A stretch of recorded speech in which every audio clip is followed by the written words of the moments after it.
Elhamdülillah ve salatu ve selamu ala men la nebiyye ba'd.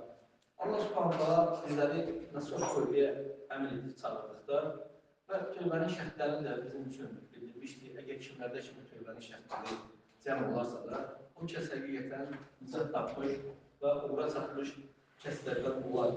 Qabaqda zikr edildiyimiz kimi insan bir günahı tərk etdikdə Allah üçün tərk etməlidir. Kimlərsə görər, kimlərsə deyər, yox. Ona görə yox, bu əməl sırf Allah üçün tərk olunmalıdır. Və o əməldən peşman olmalıdır, o günahın üzərində ısrarlı olmamalıdır. Bəzilərinin tövbəsi yalancı tövbədir. Görürsən, günah üzərində də ısrarlı olmaqdan başlanmadan o dinli olan bir istiğfardır. Hansı ki, o günahı tərk edilmişsə də, o günahının üzərindədir. Necə ki, Allah subhanətələ onlar barəsində də deyir ki, nə deyir? Deyir, onlar deyir, etdikləri günah üzərində ısrarlı olmaz. Bildikləri halda, etdikləri günah üzərində ısrarlı olmazlar. İnsan bilməkdən xatır düşünür. Əsas odur ki, insan bildiği halda, əgər günahı tərk edirsə də və o günahın üzərində ısrarlı deyilsə də, bu tövbənin şərtləridir. Allah subhanətələ gecə günah edən kəs üçün səhər əllərini açır, onu bağışlamaq istədiklərini, gündüz günah edən kəs üçün gecə əlini açır ki, yəni qulu ona qayıtsın, tövbə edəsin. Yəni, bu Allah subhanətələ bir rəhmətidir, fəzlətidir.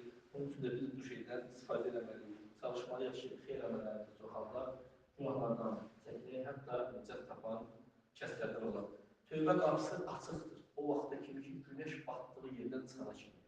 Ən birinci qiyamətin böyük əlamətləri günəş batdığı yerdən çıxanılacaq. O vaxt hamı görəndə ki, günəş məğribdən çıxır, ona hamı iman gətirəcək, onu gec olacaqdır.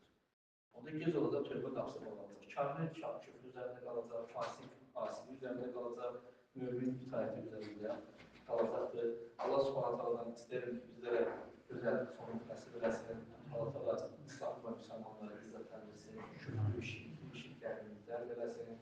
Allah təala bizə olan nemətlərin üzərimizə olan nemətlərini davam etdirsin. Bizim üçün bizləri ixlaslı qullarını eləsin. Allah subhanətələ zəif müsəlmanları kömək etsin, yardım etsin, şərdən insanları